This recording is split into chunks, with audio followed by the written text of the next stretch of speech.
Բարև ձեզ, մենք ուղիղ եթերում ենք, մեզ կարող եք հետևել Հայելի ակումբի եւ Անժելա Թովմասյան YouTube-յան էջերով։ Իմ հյուրն է Սուրեն Սուրենյանցը, բարև ձեզ, պարոն Սուրենյան, շնորհակալ եմ հրավերն ընդունելու համար։ Եվ այսպես տարբեր հարցերի պիտի անդրադառնանք, բայց քիչ առաջ ինչ հայտնի դարձավ ԲՀԿ-ի արձագանքը, հա, այստեղ, ուրեմն դատախազությունը, ահա, ավելի երևից սկսեմ։ Իշխանությունները հերթական անգամ փակել են Գագիկ Ծառուկյանի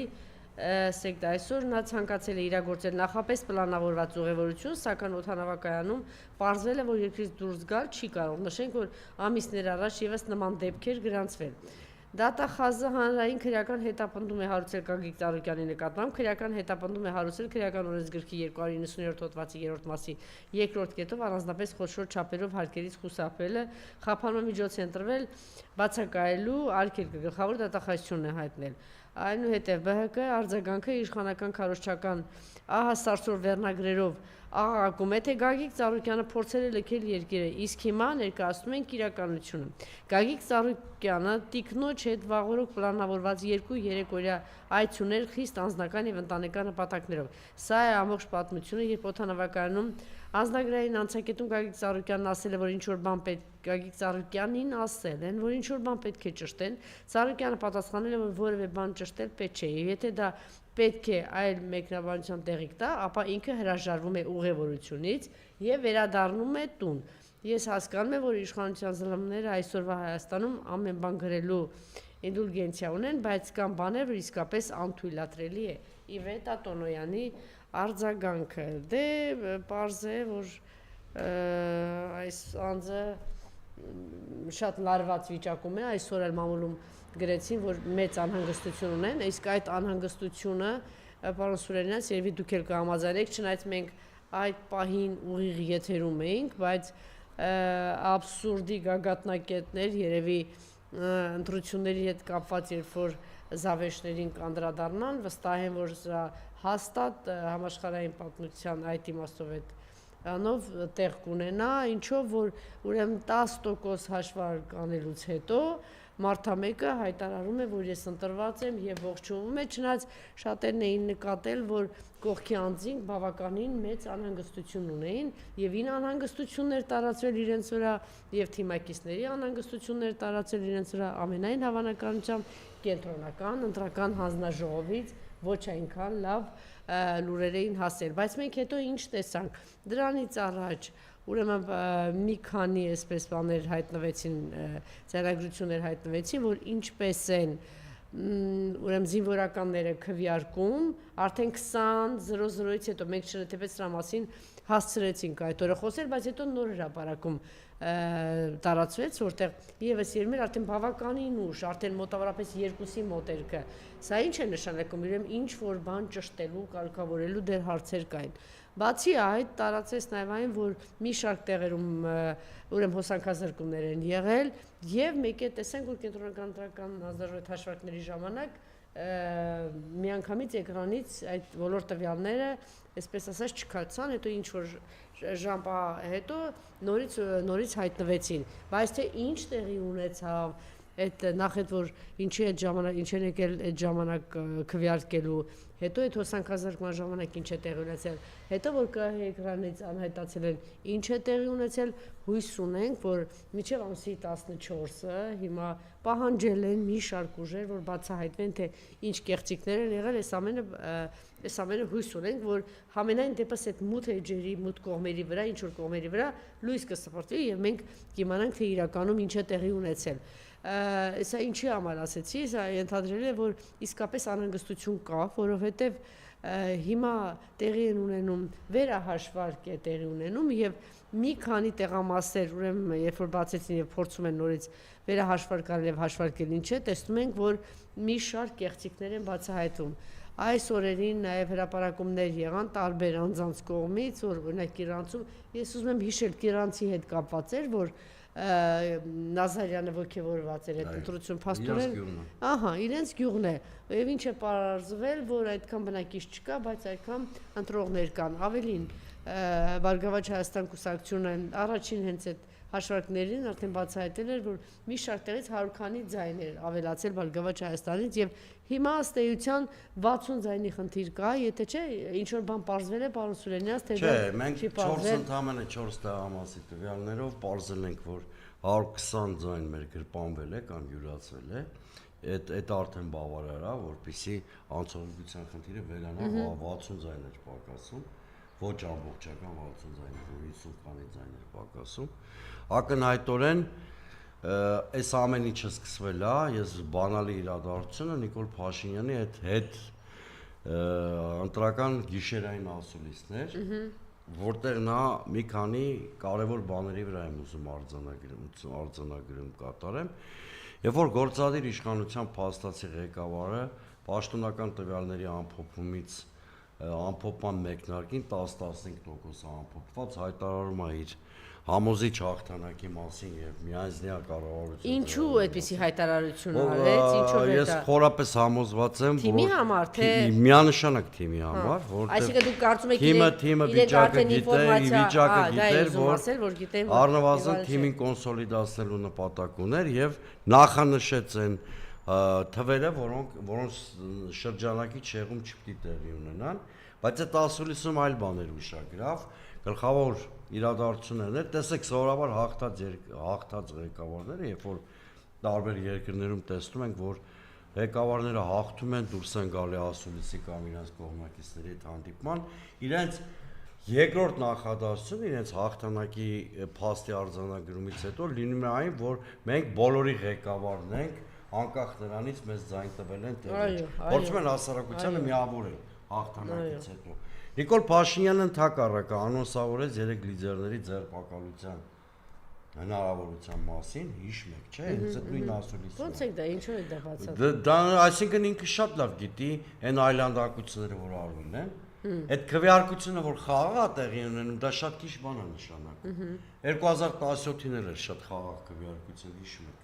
Բայց միջև, այսպես ասած, պայմանական խաղաղությունը մենք գիտենք, որ ուզում եմ ասեմ այդ տեղամասի ներսում գործեր, այդ տեղամասի ներսում ինչ կատարվում է, հա, բուն քվեարկության process-ը այդքան է խաղաղ, չէ՞, նաև ուրիշ բաներ հայտնեցին։ Խաղաղ նույնիսկ լինի, դա ոչինչ բան չի նշանակում։ Հիմա տեսեք, իր անուսավորումից հետո, որ հեսա ձերբակալություններ կլինի, հատուկ ասեցես այդ բառերը, որ ասել եմ, չեմ ուզում ասեմ, այն այլանդակ բառերը, բայց իմացեք նստելու են, հա, ու նշեց 3 անուն՝ Գագիկ Ծառուկյան, Ռոբերտ Քոչարյան, Սամվել Կարապետյան, հա։ Սա հստակ ցուցում էր, ինչի է ես այս իրադարձությունը հիշեցի։ Այս գործը կարվել է իր ցուցումից հետո, պարզա Գագիկ Ծառուկյանի դեմ, եւ բնականաբար այրոպորտի Պարոն Սուրենյանց, ես մարդը, եթե այդպես հաղթել ես, իմիջիայլոց ինքը հիշում եք, ծիծաղելի թվեր էր ասում մենք 65%, 50 չգիտեմ նախ այդ 65%-ը չի ունենա։ Այդ տոկոսներին մենք կգանք դրա մասին խոսենք, բայց ինչի կենտրոնացավ այդպես Գագիկ Ծառուկյանը եւ ըստ այն ոչ միայն Գագիկ Ծառուկյանի վրա, ինչի։ Տեսեք, ինքը դիմադրության բոլոր կենտրոնները պիտի ճնշի։ Եթե նույնիսկ այսինքն ինքը վախեցած է շարունակում։ Տեսեք, ոչ պրոբլեմ է, երկրում չի լուծվել։ Ենթադրենք հիմա բան փողոցները ակտիվ չեն, բան չեն, ինքը ինչ-որ թվով էլի պիտի կառավարություն ձևավորի, ինչի կանխատեսելի սցենարներից մեկն էր, չէ՞։ Որևէ խնդիր չի լուծվել։ Այսինքն ինքը կանգնած է դրսի պարտավորությունների կատարման փաստի առաջ, Ադրբեջան, Եվրամիություն, Ադրբեջան Իրանից ուզում է այն հայտնի նախապայմանների կատարումը, որի մասին բոլորս գիտենք, սահմանադրության փոփոխություն հռչակագրի եղում է անում,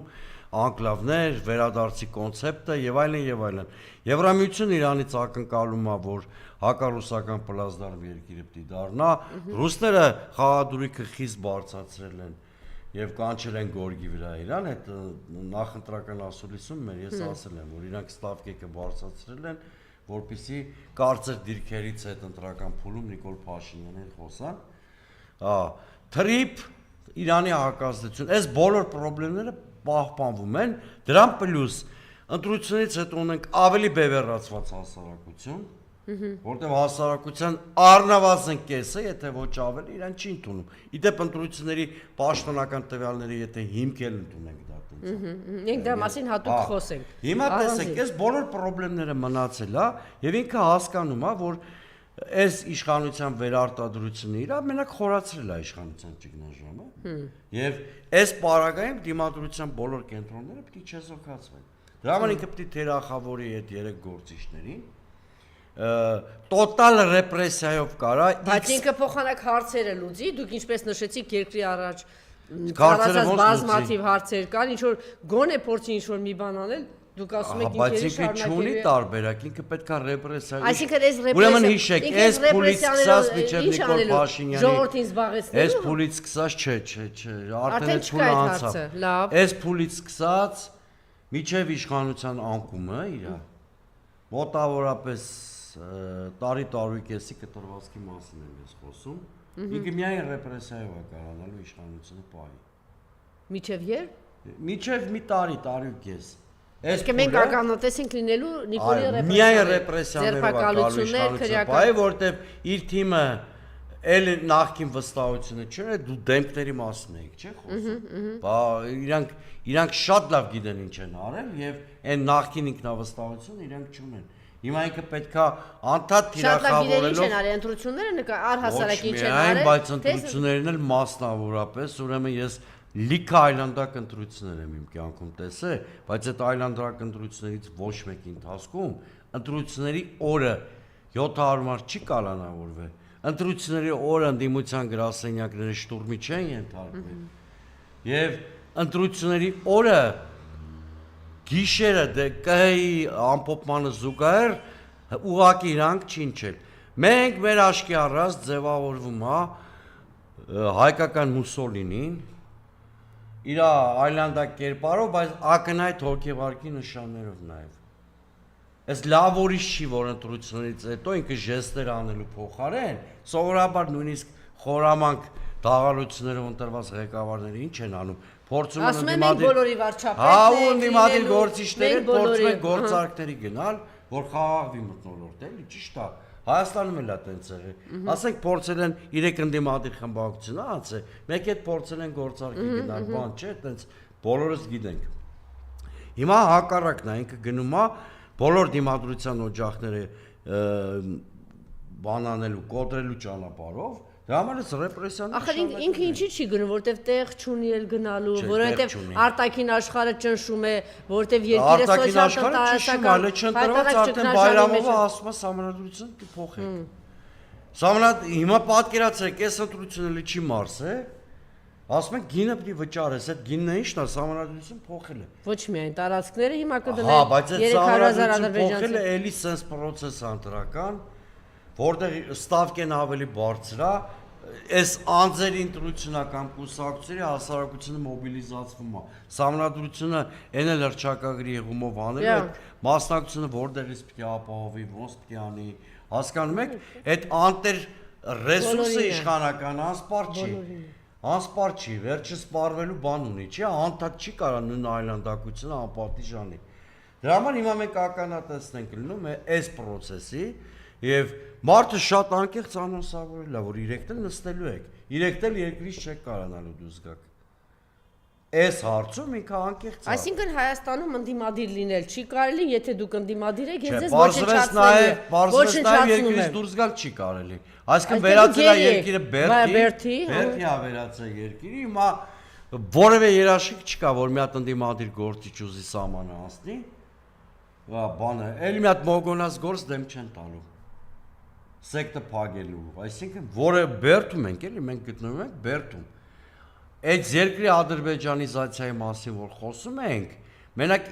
նրա պատճառով չենք խոսում, որ ինքը Ալիևի բոլոր պայմանները կատարում է, խոսում ենք նաև այն պատճառով, որ ստեղծվում է մի հատ համակարգ, որը շատ նման է Ադրբեջանի իշխանության համակարգին։ Այսինքն որտեղ մի մարդու քմաճիկով երկիրը ղեկավարվում է, սա աննախադեպ խայտարակության հետ գործ ունենք, էլի մենք ես վաղուց նման բան չեմ հիշում, նման այլանդակություն, նման խայտարակություն։ Հիմա ու ինչ տպավորություն են ուզում ստեղծեն, իվ դա Տոնոյանը գրածը լրացնեմ։ Մարդը գնացել է 2-3 օրով ընտանիքի կնոջ հետ, ուզում է 2-3 օրով անձնական բնույթի կարճատև այց ունի։ Ինչ հատուկ մարդ են դրել, լսրած լկտույությունը տեսեք։ Օդանավակայանում որ մարդուն լուսանկարեն,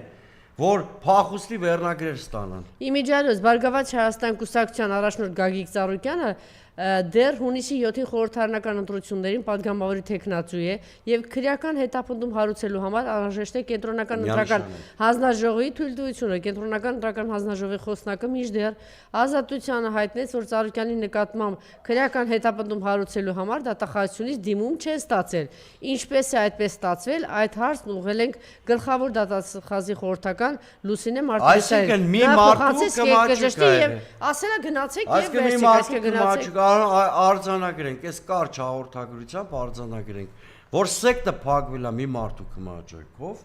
որ քրեական գործի հարուցումը ապօրինի է, որտեվ կենտրոնական ընտրական հանձնաժողովը համաձայնություն չի տվել։ Այո, ընտրական ցիկլը ավարտված չի։ Ընտրական ցիկլը ավարտվում է հունիսի 14-ին, երբ որ վերջնական արդյունք։ Իսկ եթե բողոքարկումը լինի ավելի հավաքական արևմուտքը, ես էլ չեմ ասում Ադրբեջանի եւ Թուրքիայի մասին, պարզ է դառնում, չէ, որ ընտրություն լինի, չլինի, ինչ էլ կազմակերպվի, այս ընտրությունները մինչ այլանդակություններ, կեղծիքներ, ձերբակալություններ, խոշտանգումներ, ինչ էլ լիներ, դու վերջում ծափտան, ճիշտ է։ Դե ես ասել եմ, ակնհայտ է դառնում դա։ Բայց ամբողջ այս կլոնադան ինչի համար է։ Հիմա եթե արևմուտքին մարդը 10%-ի եթե արևմուտքին ներկայացվի, որ ես օրինակ ռուսամետ եմ, Նիկոլ Փաշինյանը ուղիղ եթերում ինձ որոշի ուտել, արևմուտքը ծափարելու է Նիկոլ Փաշինյանին, որտեվ ինքը կարա մատուցի, որ ռուսական կերակուր եմ կերել։ Օրինակ հասկանում եք, արևմուտքը ուղիղ պատասխանատվություն է կրում Հայաստանում տեղի ունեցող բոլոր այլանդակությունների համար։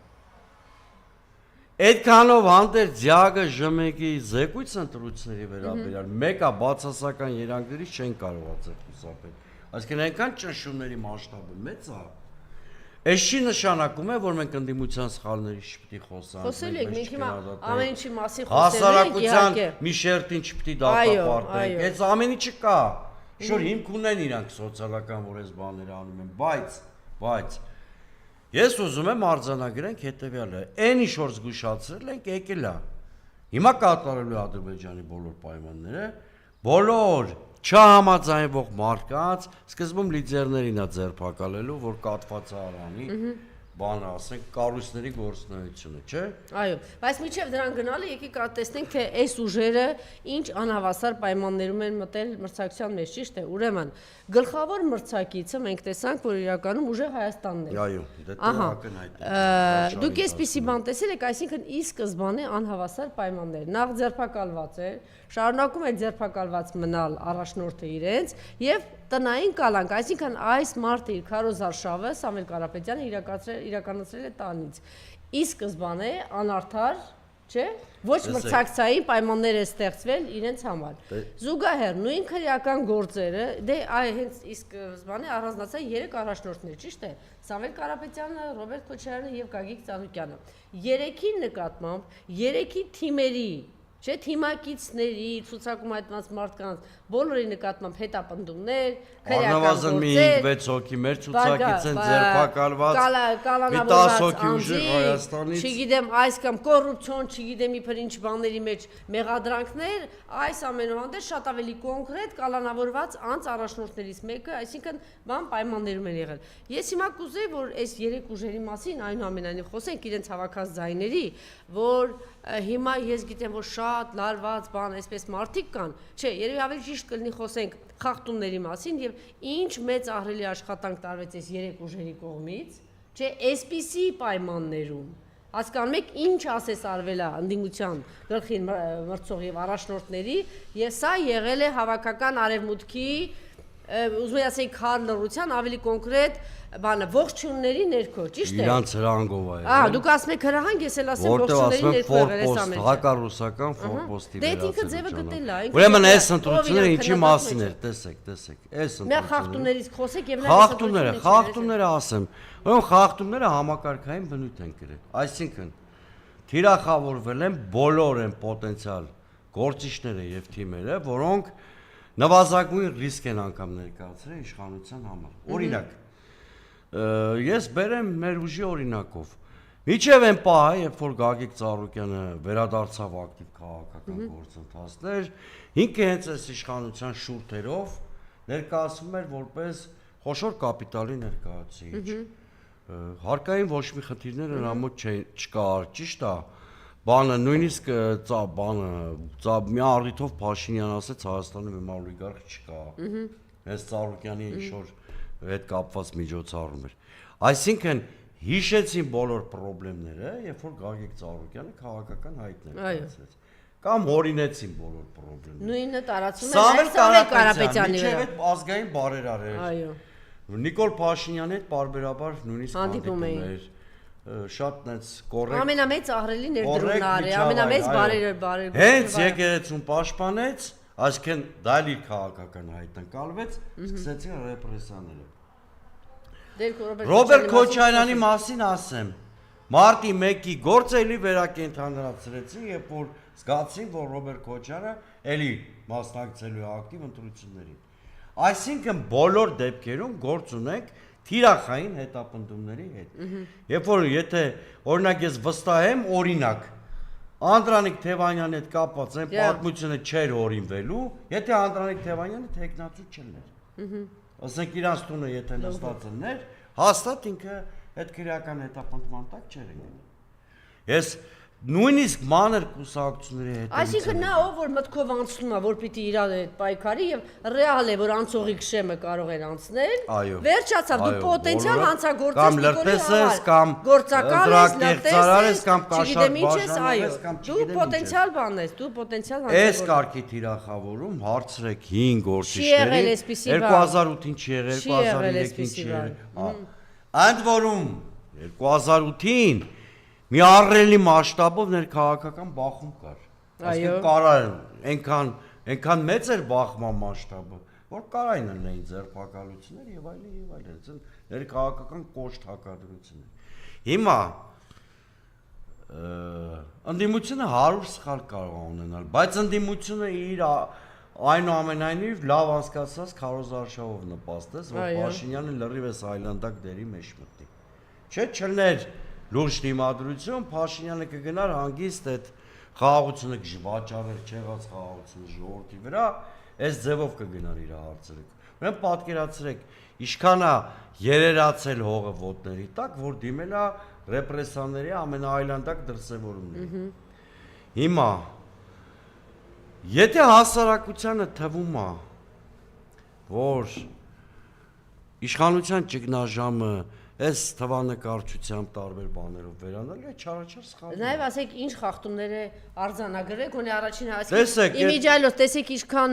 մանր այս ովքեր են սրանք ինչ է տեղի ունեցել։ Նյուզի թղթակիցը այո, այսինքն իրենց համար պարզի բան է։ Քարոզարշավի ամբողջ ընթացքում եւ բուն քվեարկության օրը իշխող ուժի կողմից բազմաթիվ խախտումներ արձանագրած news.am-ի լրագրող Նարեկ Խաչատրյան բազմաթիվ խախտումներ արձանագրած, խնդրում եմ ուշադրություն։ Ընտրության հենց հաջորդ օրը վարժական հավաքներին մասնակցելու ծանուցում է ստացել։ Զուգադիպություն է սա թե ոչ, դժվար չէ կռահել ընդամենը մի քանի փաստ համադրելով։ Նարեկ Խաչատրյանը ակտիվ լուսաբանել է ՔՊ-ի քարոզարշավի ընթացքը, արձանագրել բազմաթիվ խախտումներ, վերջինի նման բացահայտումը քվեարկության օրներ Սոտքում, որտեղ նա նկարահանել է, խնդրում եմ ուշադրություն, ընտրատեղամասում հարյուրավոր զինծառայողների կուտակումը քվեարկության ավարտից րոպեներ առաջ, այսինքն 20:00-ից հետո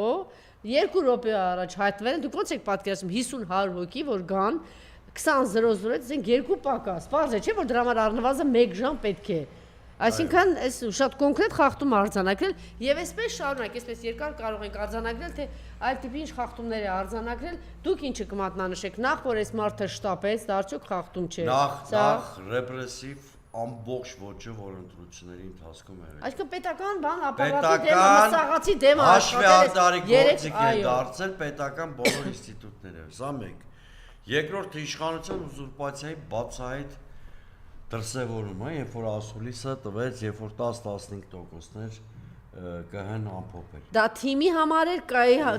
համար էր, թե ժողովրդի համար էր։ Թիմի համար էր, ԿԸ-ի համար էր, իշխանության կոնսոլիդացիան պահպանելու համար էր, բայց որպես հետևանք իշխանության ուզուրպացիայի դրսևորում։ Երրորդը ամսի 6-ի երեկոյից սկսած մինչև ընտրական գործընթացի հաջորդ օրը բացի Չալոեց Նիկոլ Փաշինյանի, բոլոր ԿՊ-ականները մտնում էին լավ իրավապահ մարմիններին հրանք էին տալիս, ընդդիմադիրներ կալանավորում։ Այո։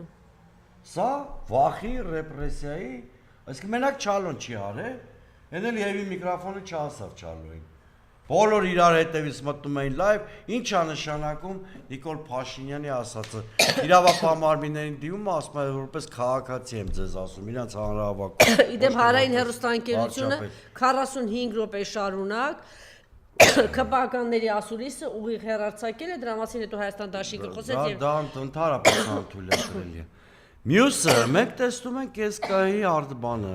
սայթում տեղ գտած այս անճշտությունները, եթե դրանք 1-2 դեպք լինեին, կասենք հա համակարգ համ երկու սխալ մուտքագրում է, բայց զանգված են, այ մարդ, այնքան անշնորհք եք, նույնիսկ զրոյով մի քանի 100 կամ մի քանի հազար քվե ստացած լուսավոր Հայաստանի կամ մյուսների ձայներն եք յուրացրել։ Նոր Էդմոն Մարուկյանի լայվն եմ տենում, այդ մարդը Գեհարքունիքում, հիմա այդքան է այդ մարդու ձայները, այդ մարդը չի ասում ես։ Այդ մարդը տվող չէ, այդ մարդը վերցնող է, խլող է։ Ձայները գողաց է այդ մարդու։ Որ այս մարդն հանել է արձանագրություններով ապացուցում է, որ իր ձայները գողացել են։ Այսինքն սա համատարած բնույթ է կերել, փաստացի։ Բոլոր ընդդիմադիր կուսակցությունից ինչ-որ ձայներ են գրպանում։ Ես այս իրավական հաշվարկից մեծ սպասելիքներ չունեմ, պարզապես։ Չէ, հենց այն հանգամանքը, որ երբ որ տեղամասերը փակվելու մոտ են եղել կամ փակվել են եւ զինվորականները հայտնվել են այդտեղ, սա խախտում է, թե խախտում չէ։ 20:00-ից հետո Չէ, լավ, եթե ներսում ըլնեին միտեղ կարելի է։ Չէ, բայց հետո նկարել Ես թվում այս զինվորականները վրես մեղ չեն վերցնում, բայց իհարկե Այսինքն այստեղ են քվեարկել։ Ինձ Աբովյանի գյուղերից ասում են իրանք անծանոթ մարդիկ են տեսել։ Աբովյանի գյուղերից։ Ոչ միայն Արմավիրից էլ ասեցի, Սոտկից ասեցի։ Հիմա ես ձեզ մի բան էլ ասեմ։ Ակնհայտ է ժողովուրդը, որ կայծակնային սցենարի իշխանափոխության չի աշխատել։ Այսինքն ամսի 7-ից հետո եկեք խախտումների թեման ավարտենք, որ ուրիշ ինչ էր եղել եւ ինչ արձանագրումներ կան։ Դա էր այդ որ ասում են չի բացառում որ կարուսելներ են եղել, այսինքն մի քանի ռեպրեսիան ցուցումները ապօրինի մարդկանց։ Արդյոք միայն բավարար չէ որ աղմուկ բարձրացնեն, ինչ Ընդհանրապես մեկ ամիս շարունակ մրցակցային ինստիտուտի խախտումը բավարար է։ Ամբողջությամբ վերացվել դրական գործընթաց է։ Տեխնացուներից մեկը եղել է կալանքի տակ առաջատար ուժի նախագահը, կուսակցության ղեկավարը ինքը։ Ճիշտ է, վարչապետի տեխնացու եղել է կալանքի տակ։ Մյուսներին ով որ կալանքի տակ չեն եղել, Ռոբերտ Քոչյանին անդա Տերեսով էին տալի, որ մարտի 1-ի գործով նստել։ Դե մարտի 1-ը ասեցին 8 տարի եղել է։ Մեկ էլ մրցակցության սկզբունքը խաթարվել է։ Գլխավոր սկզբունքներից մեկն է օրինական ընտրությունների։ Դա խաթարվել է 1։ Երկրորդը Monitoring-ը հեսա կպարզի լրիվ անհամաչափ լուսաբանում ա եղել։ Էլի ազդեցիկ տեխնացուների բանի միջև։ Եվ վերջապես ռեպրեսիվ գործողությունները ընտրական վարքագծի վրա ազդող գործիք են։ Չափը չենք կարող իմանանք այսքան չափով են ազդել։ Չափելի չի։ Իսկ այն որ ասում են ընտրակաշար բան, հենց իրաց կենտրոնական ընտրական հանձնաժողովը Արամ Սարգսյանի կուսակցության միջնորդությունը մերժելուց շատ ճիշտ մի դիտարկում արեց, ասեց ձեր ամբողջ միջնորդությունը կառուցված է ենթադրության, ոչ թե դատական ակտերի վրա։ Հասկանում եք, չէ՞։ Այսինքն ռեպրեսիայի փորձել են ահաբեկել հասարակությանը, ազդել ընտրական սուբյեկտների վարկագծի վրա, 2 քրեական գործերով փորձել են ընդդիմությանը դեմոնիզացնել։ Տեխնացուներից մեկը առաջատար տեխնացուն եղել է տնային կալանքի ռեժիմում։ Ցուցակներից ես շտաբի աշխատողներից չեմ խոսում։ Առնվազն 4-5 մեր ցուցակից կա կալանավորված 6-7 հոգի ուժեղ Հայաստանից, մի թե երկուսը Հայաստան դաշինքից։ Այսինքն, դա այն դեպքում, երբ որ իրանց տեխնացուների վերաբերյալ եղել են մամուլի հրապարակումներ եւ հաղորդումներ, անպատասխան են մնացել։ Օրինակ Թալինի քաղաքապետ են, в общем, հակապետական Չէ, մենք տեսանք այն համայնքապետը, որ ոնց էր Նայիրի Հոխիկյանի եղբորը ինչ արեցին։ Կամ տենց ծեծերը, խոշտանգումները։ Հա, Հայաստան դաշինքի եւ ուժեղ Հայաստանի ակտիվիստները ծեծվել են, ԲՀԿ-ի ակտիվիստները ավտո վրա երթի են ենթարկվել։ Այս բոլոր փաստերը արտառոց են եւ սրանցից նույնիսկ 1-2-ի հանրագումարն է հերիք, որ ընտրությունների լեգիտիմությունից զուրկ համարենք, բայլուր մնաց այս բոլորի ամբողջական Ուրիշ ինչ արձանագրում են, ինչ է պատմում Իզվեսիայի թղթակից Ալեքսեյ Պորտորանինը Երևանից մոտ 200 մարդ է բերման ենթարկվել։ Ընտրական հանձնաժողովներում գրանցվել են ավելի քան 500 բողոք, ինչպես նաև հնչել են կասկածներ քվեաթերթիկների լցոնումների, ընտրողների նկատմամբ ճնշումների եւ նույնիսկ համացանցում բացասական մեկնաբանությունների հեռացման վերաբերյալ։ Այս ամեն խորհրդարանական ընտրությունների արդյունքներ են, որոնք արդեն անվանում են վերջին տարիների ամենակեղտոտ ընտրություններից մեկը։ Փաշինյանի կուսակցությունը հավաքել է անհրաժեշտ տոկոս եւ այժմ կշարունակի քաղաքացիներին խոստանալ արևմտամետ ապագա, չէ, ինքը ոնց որ թե բոլորովին ուրիշ ապագա խոստացած, թեև ինքը Նիկոլ Փաշինյանը նախկինում խոստացել էր հրաժարական տալ, եթե իր դեմ հանդես գան 300-ից 500 հազար քաղաքացիներ։ Ըստ այս պնդման նրա դեմ հանդես է եկել 460 հազար մարդ, հետևաբար Նիկոլ Փաշինյանը ինչ պիտի անի։ Պետք է հրաժարական տա, դե պարզ է, այս դեպքում ռոմանտիկայի շարժ է։ Հայաստանի ընդդիմությունից գողացել են ձայների առնվազն 20%, Ռուսաստանի Դաշնության Պետդումայի կոմիտեի առաջին տեղակալ Վիկտոր Վոդոլավսկին։ Նույնիսկ 10%-ի պարագայում իշխանափոխություն կլիներ։ Ես կարծում եմ, որ այսպիսի պնդումներ եթե անում են, ուրեմն ինչ որ հիմքեր ունեն, ասում եմ նույնիսկ 10%-ի պարագայում սա լրիվ ուրիշ բան ասկերներ, իսկ այս բոլոր նշած խախտումները հաստատ 10%-ի ազդեցություն ունեն։ Այն իրենց հայտարարությունները, որ մենք 65% ենք հավաքելու, չգիտեմ ինչ է, դա ուղղակի ֆոն էին ստեղծում, որ հետո ապահովեն ձգտում էին դրան։ Այսինքն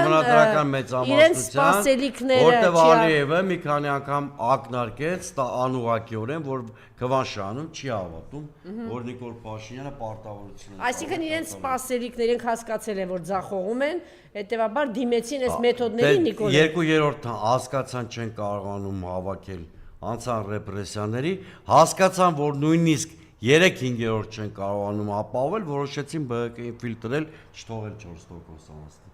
Այսինքն բոլոր դեպքերում իրանց սպասելիքների նշածողը անկում է ապրել։ Այդ միանշանակ է, կարակ վստահ լինեք, ինքը վստահ գնում էր 2/3-ի։ Դրա համար շատ արագ ասուլիս տվեց, որ թիմին կոնսոլիդացնի, որտեղ հասկացավ, որ այն նշածողերը, որ սահմանել, այլ չի կարում այդ նշածողերին հասնի։ Իսկ այդ դեպքերում թիմը տակից թռնում է, չէ՞։ Եվ տեսեք այսօր ինչ հայտարարություն անում ընտրություններում ընտրակաշարք տված կամ վերցրած ցանկացած ոք պետք է խստորեն պատժվի սա երկրի եւ ժողովրդավարության ինքը առաջինն է գոռում էլի դրա մասին տեսեք ինչ է ասում հասկանալով որ ինչ որ բացահայտումներ են լինելու այնինչ այսինքն հիմա ինքը նաեւ փորձում է մասնատել բանես ուժերին որ անգամ չկարողանան չէ տեսեք առաջնորդներին ակտիվին ես դուք շատ ճիշտ նկատեցիք որ դա ոչ միայն ընտրություններից բողոքարկման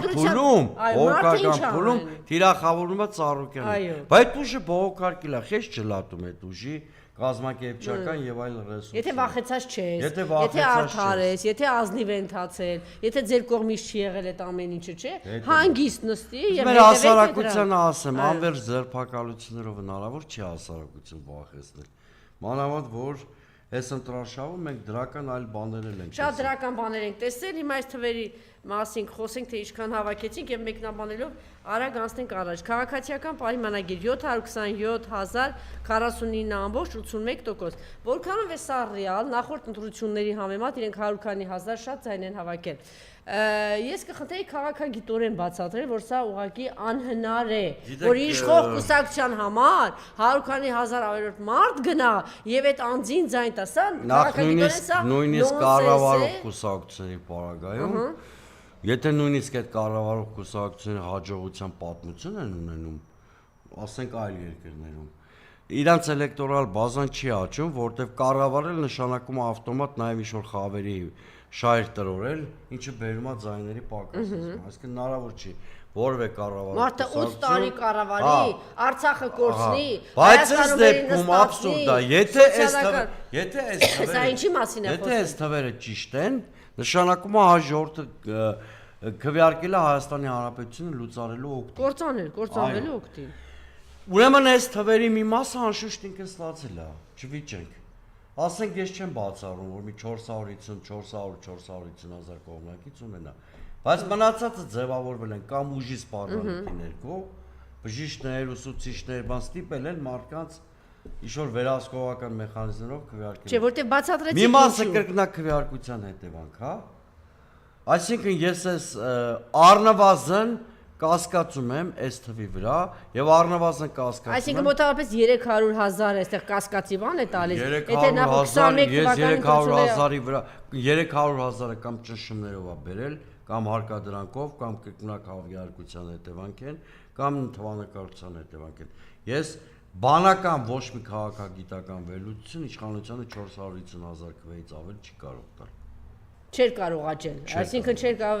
այն բանից հետո, երբ որ այդ ընտրությունից հետո երկու պատերազմ, Շունիկից տարածքներ հանձնել, եւ ի վերջո ուրիշ բան ասեմ։ Այս թվեր ստացող տեխնացուն չէր կարող ամեն իր հրապարակային հանդիպման ժամանակ մի սկանդալի պատճառ դառնալ։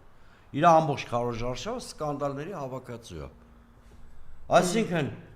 ինքը հենց դուրս էր գալի մարդամեջ անպայման սկանդալ էր լինում։ Ուրեմն առնվազն պիտի իր ձայները նվազեին։ Ճիշտ է, այս կամ բան որտեղ Այ եթե 450-ից 500,000 մարդ գար, քվեարկեր իրան։ Քաղաքագիտորեն հնարավոր էր նաև հիմնավորել։ 450-ից 500,000։ Հա, ասենք, այդքան։ Այսինքն չնվազել իր ձայները։ Չէ, վաղ 680 էր, չէ՞։ Հա, 100,000։ Հիմա եթե ստանար 450,000։ Եթե 200,000 կամ 150,000-ով նվազել, գուցե հասկանալ թե 200,000-ը ասենք հա։ Էլի ճշումների։ Հա, էլի ճիշտ, բայց այս թիվը սա հատուկ ուսումնասիրության թեմա է, ընդհանրապես այս ակտիվության պայմաններում Ես ասում եմ, այստեղ նաև մենք միասին աշխատում էինք ուղիղ եթերում եւ մասնագետները ասում էին անհնա եւ անգամ ոգևորություն կար, որտեւ այս նման տիպի ի վերջո քաղաքագիտություններ է, չէ՞, գիտություն։ Նման տիպի ակտիվ մասնակցության դեպքում սա նշանակում էր, որ առնվազն եվրոպական բոլոր երկրներում, բոլոր երկրներում, նայեք, Բուլղարիա, Հունգարիա, էլի երկիր կար, ես հատուկ ցանկ էի անը, նախորդ ընտրությունների համեմատ պլյուս 10% ավել մասնակցությունը բերել է իշխանափոխություն։ Ահա։ Հայաստանի Հանրապետությունում պլյուս։ Մենք երկրագնդից քանի տոկոս է պլյուս 100 քանի։ Այն վաղ մասնակցել է 49%-ը, հիմա 59, պլյուս 10-ը ապահոված է։ 10% մասնակցի 10%-ներ։ Քաղաքագիտորեն եթե ակտիվություն կա այդքան տոկոսի, ուրեմն դա գնում է միայն ընդդիմությանը եւ իշխանությանը վրընդում է։ Մեզ մոտ նոնսենս է, ոչ մի քաղաքագիտական։ Հա, բանից առաջ, ընտրական ցիկլից առաջ մի քանի մասնագիտական խմբերով մենք փակ քննարկումներ ենք ունեցել։ Մասնագիտական, քաղաքական ոչ մի շատ չի եղել այդ տարանքում։ Եվ հաշվարկ ենք արել, նույնիսկ 55% մասնակցությունով ապացուցվում է, որ իշխանափոխությունը։ Այո, եւ դրա համար անդադ կոչեր էր հնչում, որ անպայման պետք է մասնակցել, ահա։ Դե հետեւաբար տեսան, որ այդ մասնակցությունը իսկապես կարողացավ ընդդիմությունը ապահովել, իրենք բանեցրեցին արդեն գիշերը բիրտուժը եւ այն ինչի մասին, որ մենք խոսեցինք, այս ամեն ինչ որ տեղի է ունեցել։ Օրինակ, եթե ես ելնեի հայտարարեի, որ օրինակ եմ ասում, թե ես էլ Նիկոլ Փաշինյանի պես տեխնացու եմ, չէ՞, падգամավոր։ Օրինակ, եթե մեր շտաբում ասուլից հայտարարեի գիշերը ժամը 2-ին։ Ու հայտարարեի, որ 55%-ով ես հաղթել եմ։ Առավոտը քրեական գործ չէ։ Նույն րոպեին 5 րոպեի առավոտը։ ասուլիսին։ Այո, իշխանության յուրացման փորձի համար։ Ահա։ Նույն րոպեին, ուղի եթե լայվով ունեի, նույն րոպեին կկարանա։ Իսկ իրեն ամեն ինչ կարելի է։ Իրեն ամեն ինչ կարելի է, դա նաև եւ թիմակիցներին էր ինչ որ բան ասում, թիմակիցներին կոնսոլիդացնում էր, պետական ինստիտուտներին։ Դուք վստահ եք, որ արդեն թիմը գիտեր իրենք պարտվում են։ Միանշանակ։ Բայց այդ մարդիկ հո վերջը արևան ունեն, բան ունեն։ Այսինքն փոքր երկիր է, բոլորները իր կոմունիկացիա։ Այսինքն մեծ հաշվով մեր ժողովրդի մոտ այնուամենայնիվ իհարկե абսուրդ է, որ այսքան ձայն կարող է ստանալ, եթե անգամ ստացել է ազնվորեն 300 քանի հազար ձայն, абսուրդ է այսքան կորուստներից հետո, բայց նկատի ունենալով այս մասնակցությունը եւ այս ձայները այնուամենայնիվ մեր ժողովրդի մոտ արտնացում կա, հասկանում են, որ մեր աղետ է ստվատը։ Հիմա բաները, չէ, դա նույնիսկ սոցիալական ցանցերում ապաթիայի նշանք չկա։ Ինչ-որ տարբեր մարդիկ տարբեր առաջարկներ են անում, հասարակությունը անդառնալի բևեռացված է։ Չդիքն անում, էդիկն Հիմա անում։ տեսեք, ես ձեր տաղավարում, ես գալիս եմ ձեզ տաղավարում մի հատ բան եմ ասել, հիմա կրկնում եմ։ Հիմա կրկնելու եմ։ Նիկոլ Փաշինյանը հունիսի 7-ին կորցրեց իշխանությունից անցնցում հեռանալու վերջի տարբերակը։ Հիմա բոլոր սցենարները իր հեռացման շատ վատ սցենարներ են, ավելի ցնցումներով, ավելի եւ այլն։ Ինքը կորցրել է, հիմա մենք ախր Հայաստանի նորագույն պատմության փուլում sense բան ապրել ենք։ Կարելի է մի քիչ սեփական պատմությունից դասեր քաղել։ Իհարկե համեմատություններ չեմ ուզում անեմ, աբսոլյուտը, բայց 96 թվից իջև 98 թիվը այդ իշխանության ճգնաժամի խորացում եւ այլն նույն բանն ենք հիմա ապրում, ավելի արագ է։ Ինչ տարբերություն կա 21 թվականի ընտրությունները եւ այս ընտրությունները, որտեղ 21 թվականի ընտրություններից հետո էլ են ասում, որ սա ճակատագրական է Նիկոլի համար։ 21 թվին այս կարգի ձերբակալություններ չեն եղել։ Այսքան ձայներ էր այդպես։ Նախընտրական շտաբների վրա հարձակումներ չեն եղել։ Այս արտացումը չկար ժողովրդի մոտ։ Հա? Այս արտացումն էլ չկար երևի ժողովրդի։ Այսքան ակտիվ 49%, 49.4% մասնակցություն ա եղել 2021 թվին եւ 2021 թվին անդիմադիր ուժերը թե վիճարկել են ընտրությունները, բայց այսքան ակտիվ չի քննարկվել, մանդատ վերցնենք թե չվերցնենք։ Դուք էլ դրա համար խորհուրդ տվեցիք, որ շատ ավելի լավ կլիներ նամուսով հիմա հեռանալ, ոչ թե հետո 2021 թվին ինքը ռացիոնալ պայմանական եմ էլի ասում, ինքը ավելի ռացիոնալ դիրքերից էր Փաշինյանը, հասկանում, վերցրել էր նոյեմբերին իր թուղթը, ասում է լավն է, վատն է, Արցախի ինչ որ մասը կար, հա, այս կատարենք, բայց այս անգամ ոչ մի բան։ Ամենակարևորը երկիր աշխարհաքաղաքական շահերի բախման կիզակետ չէր 21 թվին։ Հիմա ասում եք այս ընտրությունների գլխավոր առանձնահատկությունը ի՞նչն է։ Քո գլխավոր դաշնակիցը չի շնորհավոր ընտրությունների հետ կապված։ Սա առաջին ընտրությունը կարա լինի, երբ որ քո գլխավոր դաշնակիցը չճանաչի ընտրությունների արդյունքների Դրա հետևանքների միջելոց։ Կատաստրոֆիկ են դրա հետևանքները։ Այսինքն եթե Ռուսաստանի Դաշնությունը չճանաչի, կնշանակի այս ընտրությունների մեջ ինքը տեսնում է աշխարհաքաղաքական ռևերսի կամ վերակողնորոշման միտում, դա հաստատված փաստ է համարում եւ քո նկատմամբ բարելու է թշնամական քաղաքականություն։ Դա այդ կնշանակի։ Մարդիկ ինչ են ասում, ես շատ ուշադիր Պեսկովի կոմենտներն եմ լսել եմ Զախարովայի մեկնաբանությունները։ Մարդիկ ասում են խախտումների մասին հաղորդագրությունների մոնիտորինգով ենք զբաղված։ Առաջին ընտրությունն է միշտ Հայաստանի Հանրապետության որևէ նորընտիր ղեկավարի կամ որևէ վերարտադրված ղեկավարի առաջինը շնորհավորել է Ռուսաստանի Դաշնության նախագահը եւ շնորհավորել է դերևս Երբ որ արդեն ակնհայտ է որ հաղթել է, ու այդ ժամանակ շնորհավորել է։ Իրեն էլ հիշում եք 18-ին։ Հիմա Ռուսաստանը սա առաջին դեպքը կարող է լինել, երբ որ Ռուսաստանը չի լինի այդ շնորհավորը։ Գուցե չլինի ավելին ասեմ, գուցե ընտրությունների արդյունքները չճանաչվեն Ռուսաստանի կողմից, ոչ միայն շնորհավորանք չլինի։ Չճանաչեն ընտրությունների արդյունքները։ Կներեք 2008 թվականից հետո էլի չեմ ուզում համեմատություն անեմ, էլի մի հատ բան եմ ուզում հիշեցնեմ։ 2008-ից հետո, երբ որ Միացյալ Նահանգները շատ լուրջ վերապահում ունեցավ Հայաստանի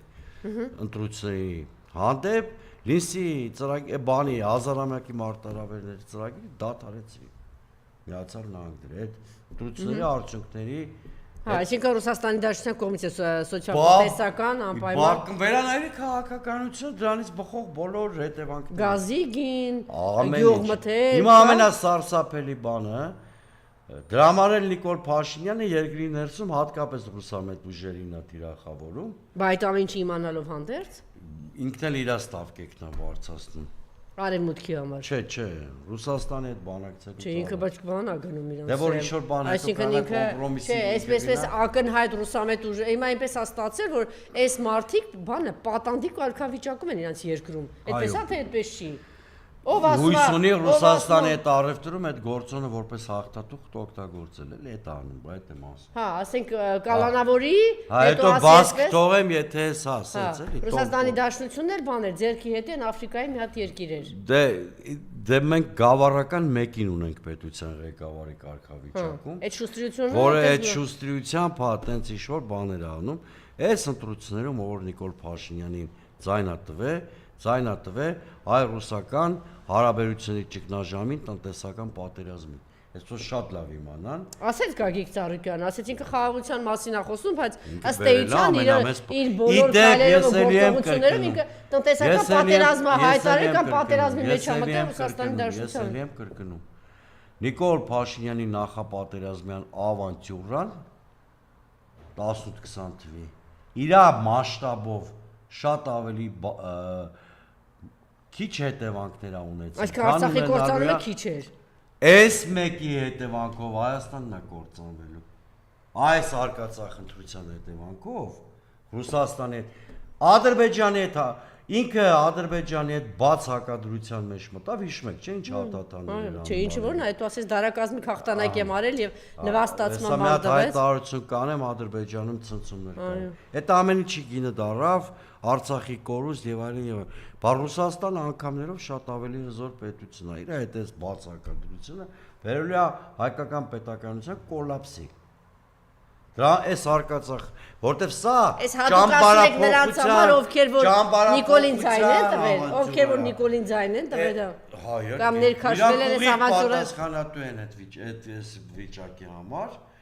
Ուրեմն Նիկոլ Փաշինյանը ինչպես 21 թվականին ովքեր Նիկոլին ձայն տվեցին, պատասխանատու են Արցախի կործանման, Սյունիքի պատերազմի, Գեղարքունիքի տարածքների։ Ինքը երկիրը ուղիղ դնում է ադրբեջանական վասալիտետի տակ։ Արևմտյան կողմնորոշումը դա է։ Շատ լավ, բայց տեսեք հուսադրող բան կա, ես ուզում եմ այս թվերը ներկայացնել եւ հիմա մենք բազմաթիվ չարաշահումների եւ կեղծիքների, մասշտաբային կեղծիքների մասին է, չէ՞ խոսքը։ Հույս ունենք, որ այս ընթացքում շատ բաներ կբացահայտվի։ Ուժեղ Հայաստանը հավաքել է 340,000 ձայն, 23.9%։ Ասեք, որ սա այս ամբողջ բռնաճնշումների ընդունում ենք, որ այսինքն տեսանք, որ իրենց առաջնորդը կալանավորված։ Տանից է այս մարդը պայքարի մեջ եղել։ Պատկերացրեք տանից, չի մասնակցել, ըստ էության քարոզ, այսպեսի բան տեսել եք, քարոզ արշավի մարդուն թույլ չտան տանից մասնակցի։ Այդքան հայտնի չի թե ինչքան ձայներ են, չէ՞, վերցրել իրենցից։ Եթե մի քանի գյուղում դուք ինքներդ նշեցիք, Լուսավոր Հայաստանը, Էդմոն Մարուկյանը, հաշվարկյանում եւ իրենց ձայներն են գողացել։ Դուք պատկերացրեք այսքան ձայներ ստացած ուժեղ Հայաստանից ինչքան ձայներ են ստացել։ Այսինքն սա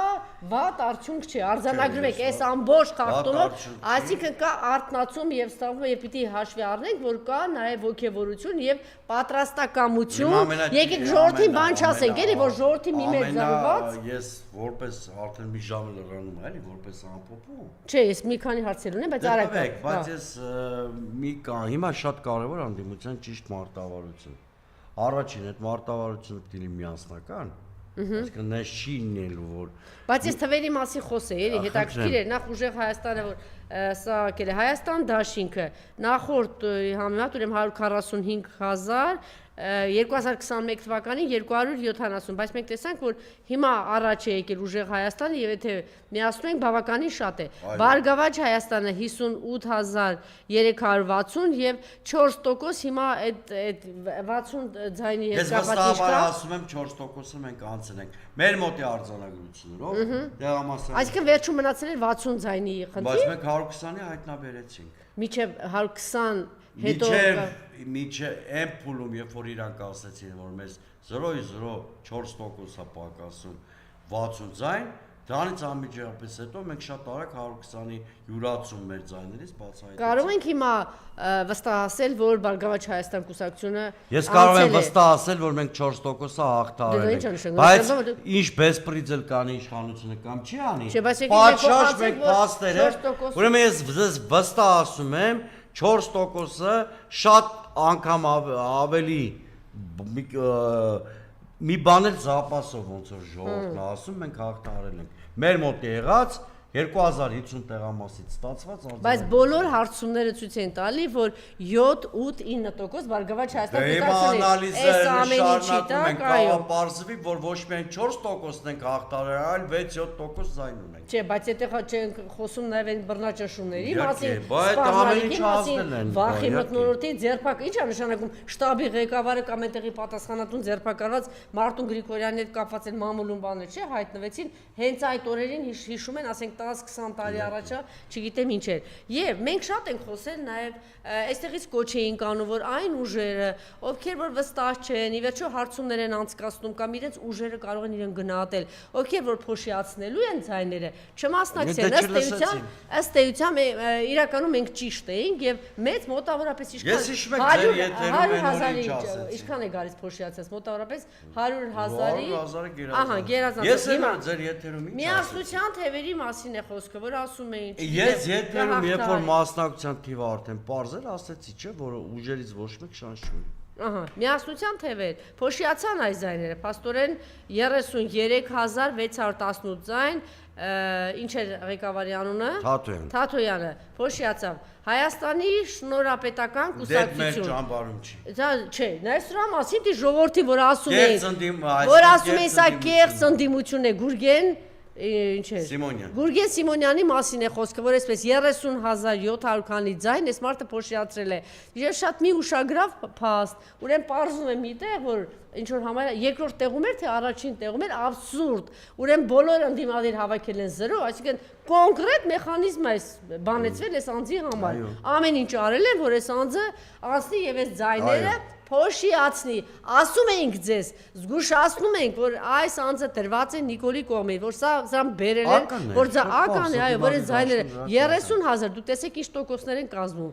Էլ չեմ ասում դուք կուսակցության մասին, որ դուք շարունակում եք այն շանը, աղբանոցի շանը հավատալ եւ իրան ձայն տալով 26,565 ձայն փոշիացրեց նոր ուժ ռեֆորմիստական Հայկ Մարության։ Հայկ Մարությանը նույն փոշիացրեց, այսինքն մարդը, որը իրենից ոչինչ չէր ներկայացնում, մենակ ծաղրացու ինչ-որ կերպարներով հայտնված, բացի այդ, ես միշտ կրկնում եմ սա, չպետք է մոռանալ, որ առաջին, հիմա դուք ձեր խոսքում էլ նկատեցիք պարոն Սուրենյանց, որ երկրում բևեռվածությունը շարունակվում է, չէ, բևեռվածությունն եւ ինքը ամեն ինչ անում է, առաջիններից մեկը, որ այսպես ասած հետևեց Նիկոլին, ով է եղել, երբ որ քաղաքապետի տեխնացու էր, սև ու սպիտակ ենք բաժանում եւ ինչ-որ բաներ է խոսում, ինքը պիտի պատասխան տա բայց փոխանակ պատասխան տա մոլորյալներ, դուք իրեն ձայն տվեցիք եւ 25,565 ձայն փոշիացրեցիք դուք, մենք ձեզ սրա հետ կապված այս ամեն ինչ կապված բազմիցս բոլորին դեմ է, զգուշացրել են ձեզ, ինչ է նշանակում բոլորին դեմ, սա նշանակում է, որ բոլորին դուք մերժում եք մնում է իշխանության Նիկոլը, ձեզ ոնց բացատրեն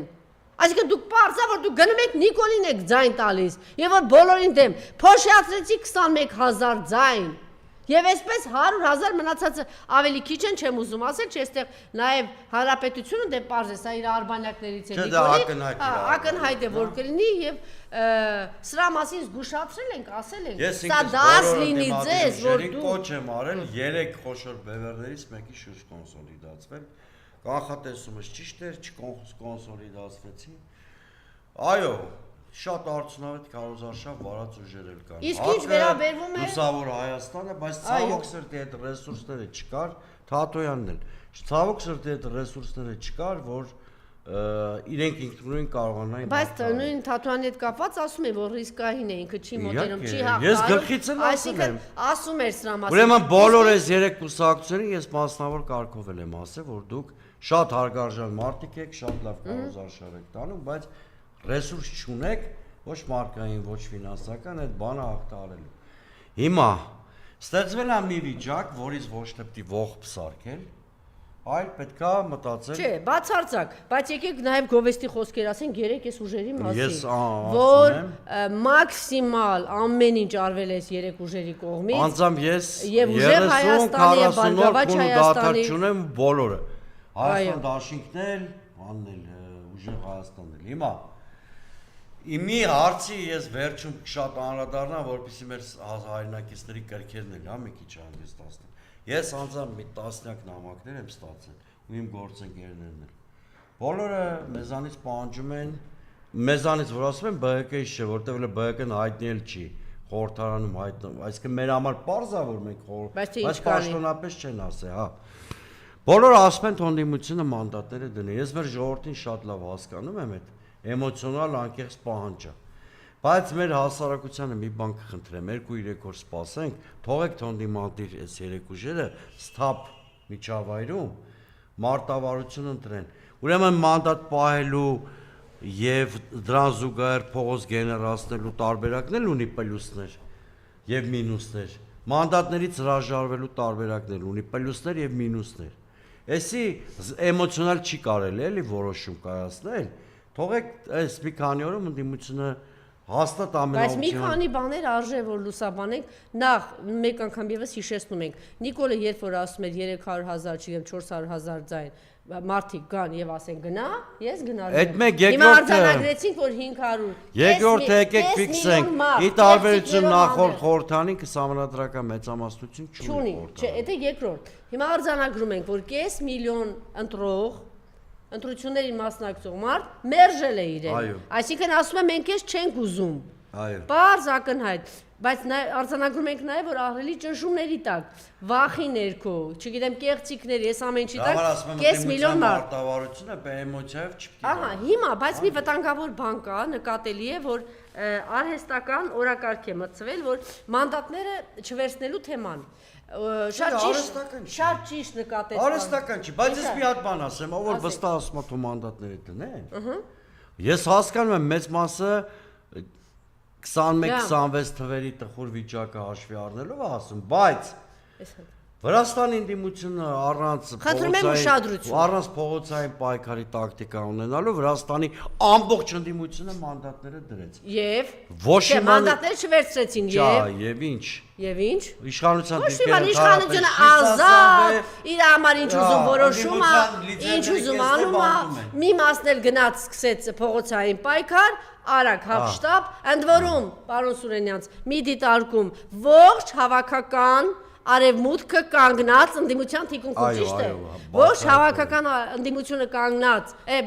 արևմուտքը կանգնած ընդդիմության թիկունքին։ Իրենք մանդատները դրեցին, դուրս եկան պայքարի, չվերցրեցին այդ մանդատները պայքարի, ինչ արդյունքի ասած 0 արդյունք։ Որ դուք բոլորը ինչ որ ուժեր ծրագրավորված տարածում եք որ մանդատները պետք է դնեն։ Չէ, բայց ինչ ով ասեց որ սա չի կրկնելու մեզ մոտ։ Եվ դրանից հետ մեծ հավանականությամբ կրկնելու է, դուք հասարակական ընդվզում եք դες։ Չէ, հիմա լսեք, եւ դրանից հետո ինչ եղավ Վրաստանում, ոչ մի բան։ Իրան գնացել են, ծեծ ու ջարդ եկեցին։ Բայց մյուս կողմից իշխանությունը իր համար այ հասարակությունը ինչ պիտի պահանջի ընդդիմությունից, դա հուշում եմ հասարակություն։ Մյուս կողմից սիրելի հասարակություն չանդուրժեք Եթե ընդդիմությունը գնա մանդատները վերցնի, բայց փողոցային պայքարի ճանապարհային քարտեզ չներկայացնի։ Այ, բայց դա վերջում ասենք, ինչև է։ Չէ, երկու ուրիշ կարևորի բանի մասին էլ խոսենք, պարոն Սուրենյանց։ Առաջինը Վրաստանի օրինակը, այս արհեստական, այս բանը մանդատները դնելու բանը, որ դուք պատտացնում եք հատուկ ձեզ համար, ինչ որ մի հատ ուժերի կողմից կազմակերպված է։ Մանդատները մի վերցեք, մանդատները իմաստել անկեղծ, էմոցիոնալ Գուցե ասենց զայրացած են դա ասում են։ Վրաստանի օրինակը ձեզ օրինակ, որ ոչ մի արդյունք չի տա, իշխանությունը ավելի լավ ազատ իր համար, ինչ կուզի կքվեարկի, ինչ կուզի կանի, ճիշտ է սա։ Վրաստանը չէ, Մոլդովայի ընդդիմության մի մասը չի վերցրել։ Ազատ ինչ ուզում անում է։ Երկրորդ բանը, եթե մանդատներից հրաժարվել, սիրելիները, սա նշանակում է, որ ցուցակի 300-ն թե ինչքան մարդիկ են։ 100 քանից մեր մոտ է 300 հոգի ուժեղ Հայաստանից, 200 հոգի, ասենք Հայաստան դաշինքից, 150 հոգի Բարգավաճ Հայաստանից պիտի բոլորը հրաժարվեն։ Նախ, բայց այդ տեսականով են նույնիսկ հնարավոր։ Դա ինչ որ երաշխիք կա, որ բոլորը կհրաժարվեն։ Եթե 5 հոգի, 10 հոգի համաձայն են վերցնել, ուրեմն սա կնշանակի, որ հնարավորություն է տալիս։ Բայց ուրիշ բան պահանջեք ընդդիմությունից։ Ասեք, եթե այնուամենայնիվ մանդատները պիտի վերցնեք, անենց խստապահանջությամբ ընտրեն։ Պարոն Սուրենյանց, ես ուզում եմ ասել մի քանի խոչընդոտներ կա։ Ուզում եմ ասել, ընդդիմությունն պարտավոր է մաքուր քաղաքական դեմքերի ուղարկել պարլամենտ, որ Գեգամ Նազարյաններ, Իշխան Զաքարյաններ չլինեն։ Անպայման, բայց միջև այս խնդիրները պիտի մեր ժողովրդը Վրաստանում այդ խնդրեմը եղել է զրո արդյունավետ։ Ցուցակների մասին ասեք, որ բոլորը երկրորդը հնարավոր չի, որ 300 կամ 200 կամ 100 քանի հոգանոց։ Այսինքն 10 հոգի էլ, եթե Հայաստան դաշինքից մի ներդրած չունենա կամ երկու ներդրած, դա բացառված է այս տոտալիտար պայմաններում։ Դա երկու, այսինքն մեկը մասսայական բոյկոտ չի ստացվելու, եւ երրորդը փողոցային պայքարի գեներացիան մի քիչ ժամանակ ա Չէ, եւ երրորդ հանգամանքը, եթե այս ցուցակներում ասենք թե իրենք որոշեն 10 հոգի մնան, էլի շարունակելու է Նիկոլը շատ հանգիստ, ասի, էս էլ ձեր ընդդիմությունն է լավ եմ անում, ինչ օրենք ուզի։ Առնվազն ընդդիմության Եվ երրորդ հանգամանքը կա։ Ասում են, որ սահմանադրության չգիտեմ ինչ բաներով, եթե այս 3 ուժերը անգամ բոլորը ցուցակով հրաժարվեն, Ոչ իմանալ չի առաջացնում։ Չէ, ինքը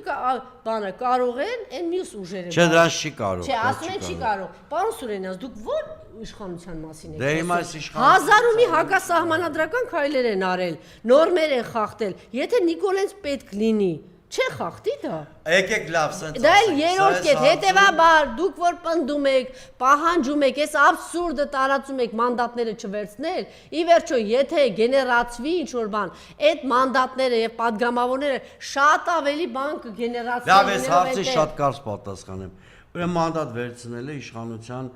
տրանզիտի լեգիտիմ ապահովման հնարավորություն է ստեղծում, որ փողոց հետո ակտիվանա, իշխանության արտադրները փախնելու տեղին ունենալու։ Իսկ եթե մանդատներից հրաժարվում ես, պետք է պատրաստ տեղափոխության պլան ունենաս։ Եկեք խոստովանենք, որ այս պահին պատրաստ տեղափոխության պլանը չի կարող աշխատի, հետևաբար այդ մանդատ վերցնել չվերցնել թեման արհեստական է։ Արհեստական է, այո, արհեստական մտել է եւ եթե հիմա Բարգավաճ Հայաստանը անցնում է, ուրեմն վերցնել ուղղակի շատ բծախնդիր դիստուկներ մեծամասնություն չի կազմելու, հետեւաբար այն վտանգավոր օրենքները չի կարող քվեարկել եւ եթե իմպիչմենտի հարցի առաջ գալիս, անհրաժեշտ է լինելու 8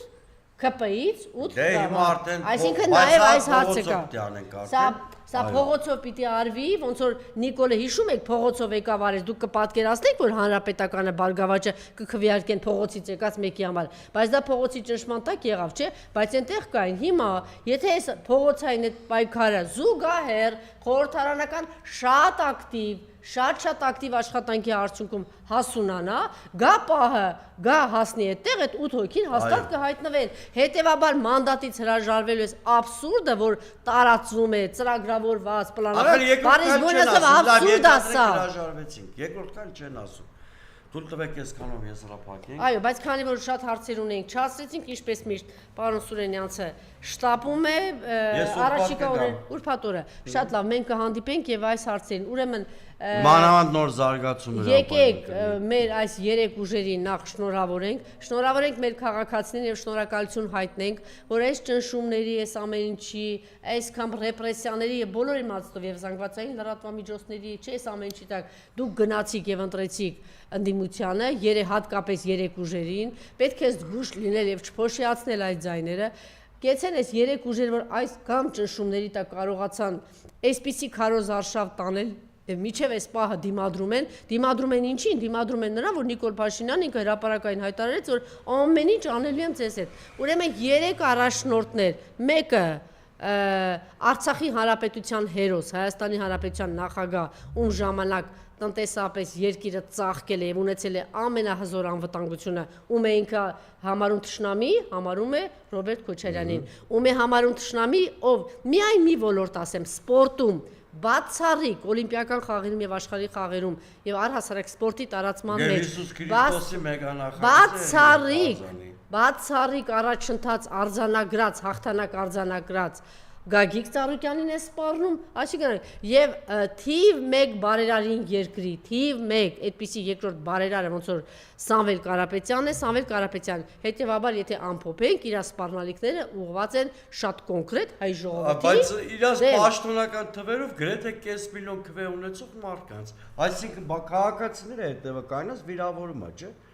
100,000 մարդիկ էս մարկանց են զեն։ Կես միլիոնի մասին է, կես միլիոն ընտրող Նիկոլին մերժել է։ 5,000 ձայն հավաքած մարդիկ չէ։ Ճիշտ է։ Կես միլիոն մարդու վիրավորում է։ Այսինքն ինքը ուզում ասի կես միլիոնը ապուշ են, գնացել են չգիտեմ ում։ Բայց դա ստացվում։ Հանցագործի չգիտեմ ում հետից, ոչ, այս ամենը ինչ զարգացումներ եք կանխատեսում, հույսով որ եւ փողոցային ես վստահ եմ, որ մենք շատ մաքսիմում մի տարվա ընթացքում տարույկ ես այս իշխանության հրաժեշտ կտանք, ուրբաթ երեթե հանդիպենք, ես հետագա մի քանի սցենարներ կպարտեմ։ Շատ լավ, շնորհակալություն, մնացեք մեզ հետ, շնորհակալություն։